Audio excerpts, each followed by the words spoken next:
And moving right along places us in that beautiful segment called In Dialogue. Here the host is a well-versed gentleman in Sher o Shairi by the name of Mr. Bharat Bhargava. Speaking of Shairi, today this gentleman will indicate the soulful meaning of Shairi. I love this segment. I truly do. Come on close and see if you feel the same way. Namaskar, Adab. I'm Bharat Bhargava. Welcome to In Dialogue.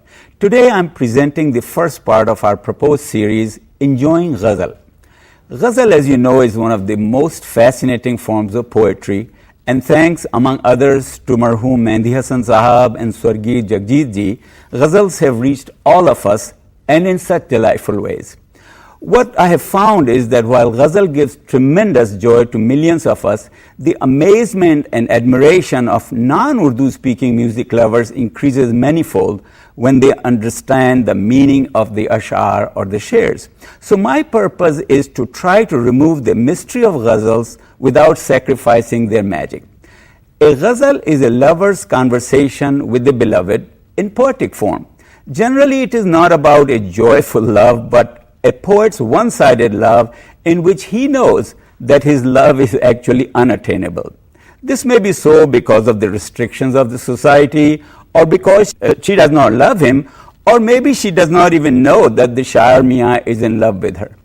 In fact, Ghazals glamorize the sadness of this hopelessness to the point that lover gets attached to the longing and suffering, intizar and gham themselves.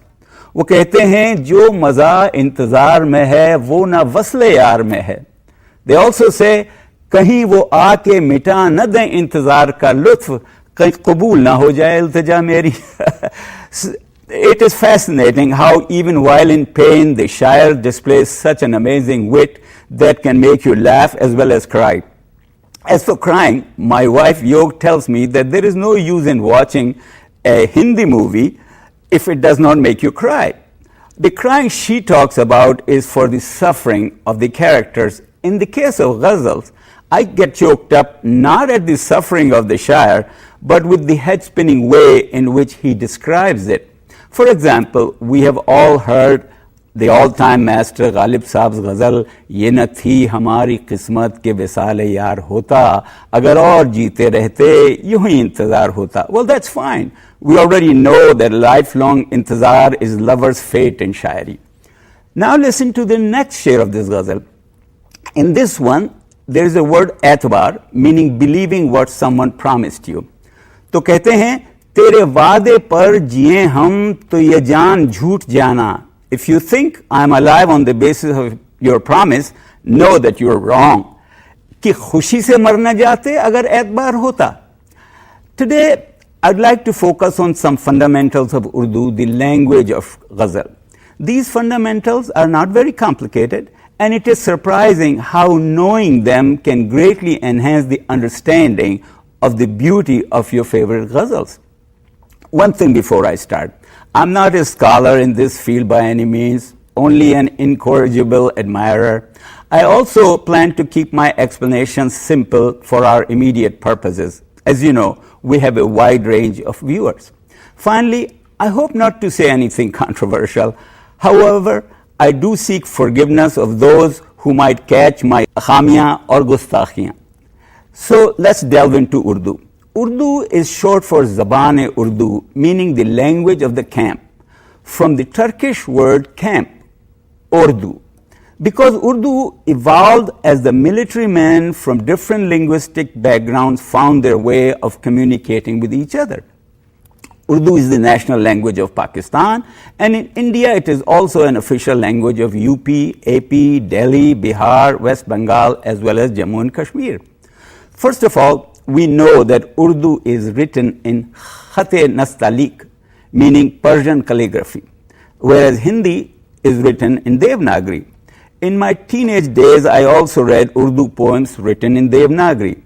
And now in the computer era, they are even available in the Roman script. My only gila or complaint about Urdu in Devanagari is that out of sloppiness or for cost saving, the printers have now dropped the nukta or dots required under some of the letters. And the young people cannot help but read the word ghazal as ghazal. So first, a good news for the people who are Hindi speaking or somewhat familiar with Bollywood language.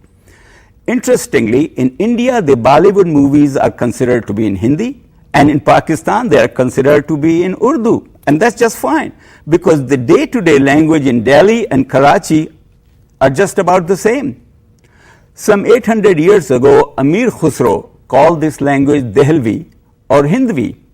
It has also been called Khadi Boli or Hindustani. There was another term, Rekhta, meaning mixture. Ghalib Saab, in his charming humility and a tribute to Janab Mir Taqi Mir, once said, रेख्ते के तुम ही उस्ताद नहीं हो गालिब कहते हैं अगले ज़माने में कोई मीर भी था. Another Urdu related good news is that Hindi and Urdu grammar is essentially the same. There are some minor but zaikedar delicious differences. In order that our viewers start picking up on those nuances, I will give you 4 that I have identified. First is the use of word sound A, meaning of, OF. In Urdu, following the Persian style, we would say Sham-e-Mausiqi for evening of music. You have heard Bahadur Shah Zafar's famous ghazal, Lagta Nahi Hai Ji Mera. The makta of this ghazal goes like this. Itna hai bad naseeb zafar dafn ke liye, do ghaz zameen bhi na mili kuए यार में. Literally, Ku-e-yar, meaning Kucha or Gali of Yar. In this case, I'm sure he's referring to his beloved country, India. The second difference is the use of sound O for the word and. You have heard the expression Subho Sham, meaning morning and evening. The sound O in this case is not some kind of short form of or. It is something more interesting. Just like in English, the letter Y stands for Ya, as in yellow, E as in many, and I as in my. In Urdu, there is a letter called Waw. It stands for Wa, U, and O. Wa is also the Arabic word for and. So in practice, the Wa in Subh Wa Sham becomes Subho Sham, just like Sher-o Shairi. The third difference is this. Urdu utilizes certain Arabic traditions in pluralizing nouns. For example, the plural for makan is makanat, and plural for sher is ash'ar. Urdu also draws upon certain Persian prefixes and suffixes. For example, khwar, which means drinker, added to mai becomes mai khwar, somebody who drinks alcohol. An important way in which Urdu is different from Hindi is its use of 5 very distinct sounds. They are qa for qismat, different from ka for kisan, kha for kharab or khatam versus kha for khana, gha for ghalat versus ga for gana, za for zamana versus ja for jana, and finally fa for faida versus pa for pal. We all hear many wonderful amateur ghazal singers in our circles. The only thing that sometimes take away from their performances is when these sounds are missing where needed. Think of how it strikes you if someone says, please come here. Well, it affects the same way when someone hears kagaj, jaruri. Sometimes you also find the opposite errors, overcompensation. For example, on YouTube, on some links for Sehgal Saab's ghazal, A Katibe Taqdeer, Katibe is spelled with Q. Katibe Taqdeer, or the author of my fate, God, comes from the Arabic root of ka, ta, and ba, not to be confused with ka, ta, and ba of Qutub Minar. The ideal way would be to work with one ghazal at a time, and one can start getting the pattern. The final and big difference between Hindi and Urdu is the extended vocabularies. The Hindi Urdu in India has a combination of words from Sanskrit, Farsi, Arabic, as well as English, Turkish, and other Indian and non-Indian languages. For example, we all know the common word for near, paas, paas aiye. We also routinely use the Arabic word qarib and the Farsi word nazdik. The ratio of the mix can vary from place to place. In fact, within the distance of less than 200 miles between Varanasi and Lucknow, we have the full spectrum from one end to the other. In Varanasi, they use far more Sanskrit words, whereas in Lucknow, there is a larger measure of Farsi and Arabic words, especially to create a special effect, as is done in Shairi.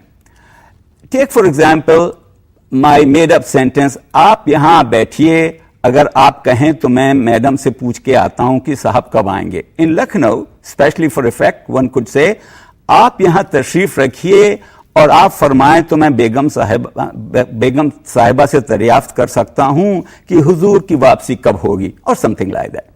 When I went to Karachi a few years ago, when Mehndi Sahab had already stopped singing, his older son arranged a large dinner event. After the dinner, I was supposed to speak, and I decided to use Lucknow types language saturated with Arabic and Farsi words and phrases. I got surprisingly good response, because even though people don't speak like that day to day, it's most welcome in a speech. The vocabulary is like an ocean, but again, one can start with some of the more frequently used words and keep building upon them, and the amazing deeper meaning of ghazals start to emerge. Because humor is also common in Shayari, let me offer you some dessert here. वो कहते हैं, कासिद, meaning the letter carrier, कासिद के आते आते खत एक और लिख रखूं, मैं जानता हूं वो क्या लिखेंगे जवाब में. और as you know, नज़ाकत is important in Shayari. Shair Saab saw the dupatta of a woman falling a couple of times, so he says, दोष पे उनके न ठहरा वो दुपट्टा बोझ से, कल जरा रंगने में था गहरा गुलाबी हो गया.